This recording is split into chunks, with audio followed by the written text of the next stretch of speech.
여러분 안녕하십니까, 진성호입니다. 더불어민주당 이재명 대표가 급하긴 급했나 봅니다. 자, 지난달 이재명 의원의 체포동의안이 국회에 회부됐습니다. 그리고 민주당 의원들 결국 부결시키기는 했지만 엄청난 이탈표, 반란표가 나왔습니다. 그런데 이재명 대표는 지금 보름쯤 지났지만 아직 한 번도 여기에 대한 자신의 심경을 밝힌 적이 없습니다. 이재명은 자기가 하고 싶은 말만 하고 불리한 말은 하지 않습니다. 그런데 이재명 대표의 경기도지사 초대 비서실장을 지냈던 전영수 전 비서실장이 극단적 선택을 하고 유서의 내용이 일부 공개되면서 지금 정치적으로 코너에 몰리자 뒤늦게 그 심경을 밝힌 것으로 확인됐습니다. 이재명 대표는 민주당 의원들의 단체 대화방에 이런 글을 올렸다고 합니다. 자, 자신이 과거에 쓴 SNS 글을 인용하면서 소회를 밝혔는데 이걸 읽어보면 지금 이재명 대표가 얼마나 겁에 질렸는지, 또 얼마나 지금 빠져나가기 위해서 머리를 굴리고 있는지를 알 수 있습니다. 그렇지만 진정성은 보이지 않습니다.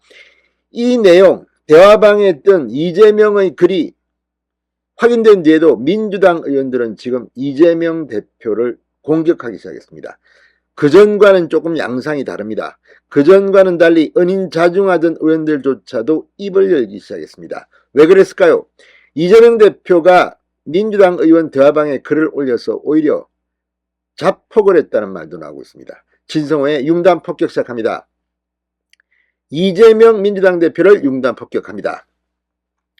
자, 과거 자신의 SNS 글에 대답하는 방식을 취하면서 이재명 대표가 지난달 27일 자신에 대한 체포동의안 표결 이탈표가 대거 나온 데 대한 소회를 밝혔습니다. 그런데 참 머리 많이 굴렸다. 진정성이 없어 보인다, 이런 생각이 듭니다. 자, 이 12일 민주당 의원이 모인 단체 대화방에 2016년 12월 이재명의 SNS 게시글을 소개한 인터넷 기사가 올라갔습니다. 아프다, 많이 아프다라는 제목의 해당 게시글. 이재명 대표가 성남시장으로 제19대 대통령 선거 민주당 내 경선을 앞두고 이 문재인 후보와 경쟁을 할 때 작성됐던 글입니다. 당시 문재인 후보 강성 지지층은 이재명 대표의 형수 욕설, 쌍욕 등을 공유하며 비판 강도를 높이고 있던 때고, 이재명 진영도 문재인, 문어벙, 김정숙 여사도 비판하고 아들의 불법 채용 의혹도 터뜨리면서 당시 갈등이 첨예하던 때 이재명이 올린 글입니다. 자, 이거를 왜 올렸을까요? 아프다, 많이 아프다. 실제 이재명은 좀 아픈 것 같습니다. 제가 봐도 그렇습니다. 자, 이재명 대표는 당시 게시글에서 모든 걸 걸고 치열하게 사는 동안 적진에서 날아온 화살은 기쁜 마음으로 맞았다. 처음 겪어보는 등 뒤에 내리꽂히는 비수. 아프다, 정말 아프다라고 썼습니다. 나로 기인했으니 담담히 받아들인다. 내 삶에 기회는 없었고 언제나 위기를 기회로 만들어 왔듯이 상처 역시 근육이 될 걸 믿는다, 이렇게 썼습니다. 중요한 것은 당시 이 글을 쓴 뒤 이재명은 탈락했습니다. 문재인 후보가 당내 경선을 통과했습니다. 자, 그렇다면 지금의 이재명도 총선을 앞둔 대표 공천권을 가지고 있습니다. 이 글을 올린 그 후폭풍, 최후는 뭘까? 상상이 갑니다. 이재명의 참패로 끝날 겁니다. 총선입니다. 자, 이재명 대표는 이 게시글과 관련해 자신의 입장을 썼습니다. 2016년 12월 17일 성남시장 때 쓴 글이고 지금도 페이지에 남아 있습니다. 표결 결과에 대해서 저는 의원들께서 당과 국가를 위한 충정으로 당 운영에 대한 우려와 경계를 표현하신 것으로 생각하고 있습니다. 그러니까 표결 결과 이탈표가 대거 나온 데 대해서 이 당 운영에 대한 우려와 경계를 표현하신 것이다.